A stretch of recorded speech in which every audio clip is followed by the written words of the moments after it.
নমস্কার। আপনি যদি কৃষক বন্ধুর একজন উপভোক্তা হয়ে থাকেন তাহলে কিন্তু তার টাকা কিছুদিন আগেই কিন্তু ঢুকে গেছে।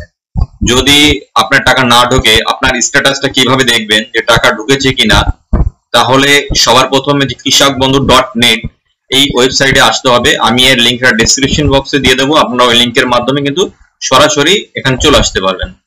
আসার পর এরকম একটা পেজ আপনাদের সামনে ওপেন হবে। ওপেন হওয়ার পর আপনি নথিভুক্ত কৃষকের তথ্যতে ক্লিক করবেন। ক্লিক করার পর এখানে কিন্তু আপনাকে বিভিন্ন অপশন দেখাবে। এখানে সিলেক্ট করলে বিভিন্ন অপশন দেখাবে, আপনারা যে কোনো একটাতে ক্লিক করবেন। আপনি যদি ভোটার কার্ড ক্লিক করেন তাহলে এখানে আপনাকে কিন্তু ভোটার কার্ডের নাম্বার দিতে হবে। আধার কার্ড সিলেক্ট করলে আধার কার্ডের নাম্বার দিতে হবে। অনেক সময় হয় কি, আপনার যদি আধার কার্ড লিঙ্ক না থাকে তাহলে কিন্তু আধার কার্ডের নাম্বার দিলেও কিন্তু আপনার তথ্যটা দেখাবে না। সেজন্য আপনি সবগুলোই যদি জানা থাকে আপনার বা কাছে থাকে তাহলে সবগুলোই আপনি আইডি কার্ড দিয়ে কিন্তু আপনি সার্চ করে দেখতে পারেন। আমি এখানে মোবাইল নাম্বার দিয়ে দিলাম। এখানে মোবাইল নাম্বার দেওয়ার পর আমি এই মোবাইল নাম্বারটা আমি এই ঘরে বসিয়ে দেবো এবং আই এম নট এ রোবটে এখানে ক্লিক করব। এখানে টিক লাগিয়ে দেবেন। টিক করে দেওয়ার পর সার্চে ক্লিক করবেন। আপনাদের ডিটেলস এখানে শো হবে। আপনার ভোটার কার্ডের নাম্বার, আধার কার্ড যদি দেওয়া থাকে তাহলে আধার কার্ডের নাম্বারটা দেখতে পাবেন। এখানে ফার্মার ডিটেলস দেখতে পাবেন, আপনার কোথাকার জমি বা আপনাদের গ্রাম পঞ্চায়েত সমস্তটা এখানে দেখতে পাবেন।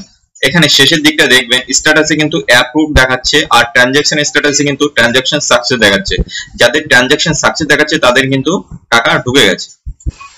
বিভিন্ন সময় বিভিন্ন রকম প্রকল্পের বিভিন্ন রকম আপডেট কিন্তু করতে হয়। আমরা সমস্ত আপডেটটাই আমাদের চ্যানেলের মাধ্যমে তুলে ধরি। আপনারা যদি চ্যানেলটিকে সাবস্ক্রাইব করে নোটিফিকেশনটি অন করে রাখেন তাহলে আপনার কাছে নোটিফিকেশন যাবে যে কিভাবে কোন সময় কোন প্রকল্পে কি আপডেট করতে হবে। তাই অবশ্যই কিন্তু সাবস্ক্রাইব করে নোটিফিকেশন বেলটা অন করে রাখবেন। আপনার যদি ট্রানজাকশন সাকসেস না দেখায় তাহলে কিছুদিন ওয়েট করুন এবং শেষ পর্যন্ত যদি টাকা না ঢোকে তাহলে সংশ্লিষ্ট দপ্তরে যোগাযোগ করুন। ধন্যবাদ, ভালো থাকবেন, সুস্থ থাকবেন।